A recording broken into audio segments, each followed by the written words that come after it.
My name's Angelo, and welcome to We Want Picks. This breakdown is brought to you by Premium Membership. Premium Membership brings you all sorts of betting and fantasy tools to help you make money. Things like exclusive 2, 3, and 4 leg parlays, betting calculators, parlay calculators, daily fantasy ownership projections, fighter salary rankings, and so much more. Check it out now at WeWantPicks.com. Scroll to the top and click Become a Member. And don't forget, we are giving away $50. All you need to do is go to WeWantPicks.com/bets, sign up with any one of our betting partners, make a deposit, and we send you $50 as a thank you. That's WeWantPicks.com/bets. Sign up, make a deposit, we send you $50. Next up, at UFC London, we have Jai Herbert taking on Kyle Nelson. Jai Herbert, 11-4 overall. 2-3 in his last 5, coming off a loss at the last UFC London. Kyle Nelson is 13-4 overall, 2-3 in his last 5, and he's coming back after 2 years away. And that's a theme on this card. We have a lot of fighters 1-2 years on the sidelines. Jai Herbert is a technical striker who likes to keep the fight at range. He's got a ton of movement, and his feet are never planted for more than a half a second. He's always cutting angles, feinting, and just moving from side to side. And I would say that makes him an elusive target, and when you're watching, you think he might be, but he does have a negative striking differential, meaning he is hit more than he hits his opponents, and he is coming off that loss to Ilia Topuria, but he almost doubled Ilia's strikes, and he looked really good in that fight up until he fell asleep. Kyle Nelson is a solid striker with very real power in his hands. He's been in the UFC since 2018, but he only has 1 win, and he's 2 years removed from his last fight. That 1 win, though, was impressive. He took a fake shot, backed his opponent up against the cage, and then just unloaded with punches for the knockout win.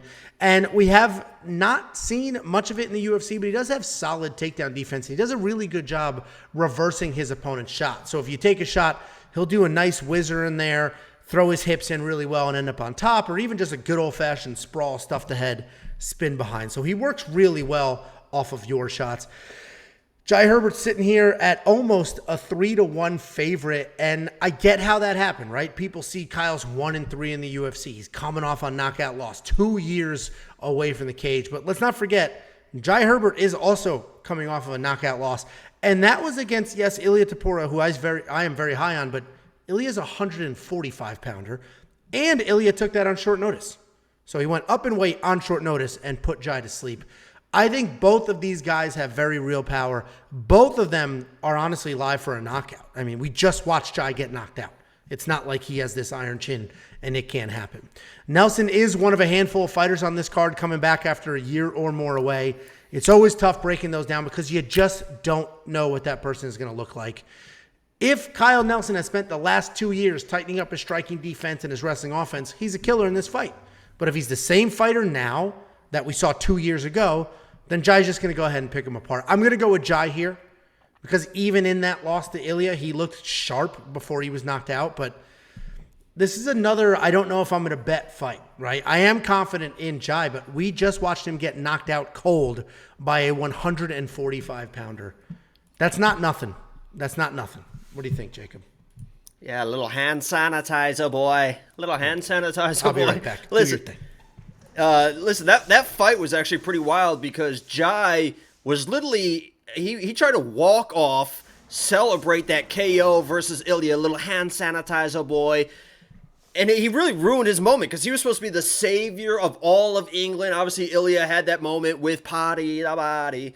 And Jai knocked him out. Jai hit him with a clean head kick, knocked him out, started to celebrate. Ilya's completely out of it. And that split second where he threw his hands up to celebrate and then went in for that shot, Ilya all of a sudden, you can see him all of a sudden just go whoop and duck that second shot. Obviously, he came back and flatlined Jai. I mean, that was one of those, I have it in my notes. That's one of those, like, not to like make as a joke, that could be a career-changing knockout, the way that he was flatlined at that. One of those knockouts that you never, ever recover from. Sometimes, Angelo talks about it, sometimes you just lose your chin from a knockouts, and that's one of those knockouts, especially a guy that's been knocked out before, where you just can maybe never come back from that, where you get basically Chris Weidman, right, where you just touch your chin, and then you just keep falling down. And I agree that Jai is the play in this matchup. He should have the striking advantage, but Kyle Nelson throws heat, man. That guy doesn't give a fuck and will throw heat, especially early.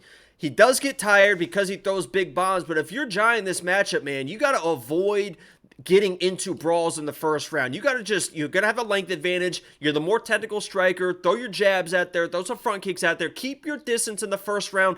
Let him tire himself out. And then I think the opportunities for your knockout are going to come in the second and the third round with your technical striking, your length, your straight shots. I love that he uses length and throws straight shots. Not a lot of looping shots.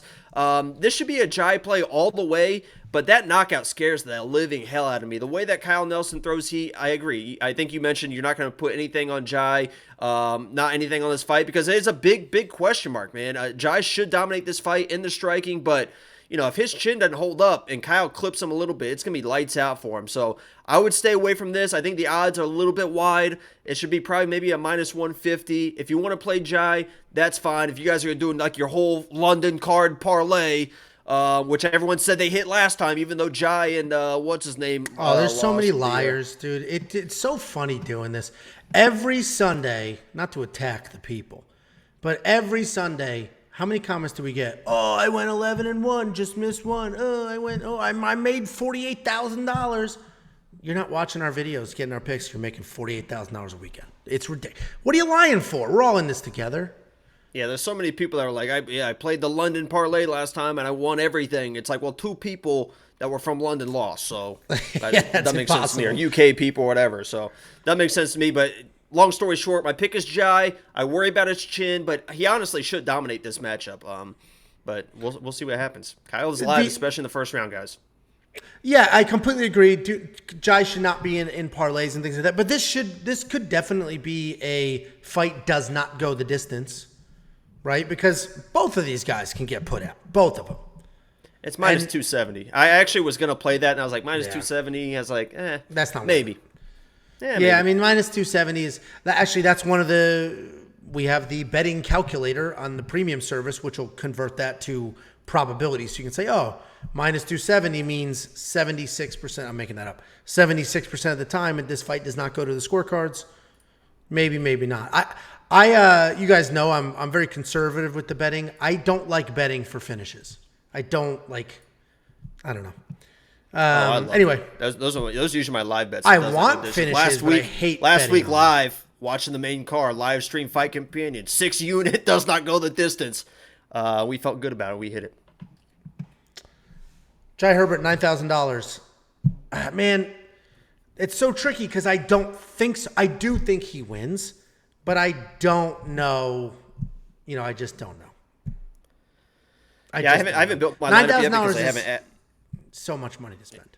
Yeah, it's. I'm gonna have to. I haven't built my lineup, so my DraftKings is gonna be on the fly as far as advice. Maybe 9,000 because Kyle, it's tough. It's expensive for his chin. That's an expensive chin price. It is. I wish we had seen Jai since that knockout just to see. Right? Because this is his first fight back, a lot going on. So anyway, $9,000, we can't fade everybody. We got to start spending some of this DraftKings budget. Little hand sanitizer, boy. Jai's an incredible striker. He probably should win and probably should win by stoppage. But after that last fight, I'm not 100% positive what his chin is going to look like. Monkey Knife Fight strike line, man, that's another tricky line. 37 is very low. 37 is very low. So I do think it might be a more. Jai might be a little nervous about that chin, so taking his time to engage, sticking, staying on the outside. And then Kyle, 2 years away, he's probably honestly going to be looking to just let his hands go and try to make something happen, and that is how he fights. So this is probably a more on Monkey Knife Fight. I see the nodding. 100% agree. The way you said you worded that for Jai about being tentative after the KO, I definitely see that. Yeah, and if you want to check out Monkey Knife Fight, it's a stupid name. You guys have probably heard me say it before, but it's daily fantasy. It's literally all you need to do is log in, look at the numbers on the screen and say, I think this fighter lands more than that, or I think this fighter lands less than that. And if you're correct, you can triple whatever your buy-in was. You can 25 times your buy-in if you parlay a bunch of them together. WeWantPicks.com/MKF. They will instantly match your deposit, essentially making it risk-free. Give them 20, they'll give you 20, use the 20. You lose, who cares? It was their money anyway. And if you want $50 just to put in your pocket, WeWantPicks.com/bets. Sign up, make a deposit with any one of our betting partners, and we will send you $50 as a thank you. That's WeWantPicks.com/bets.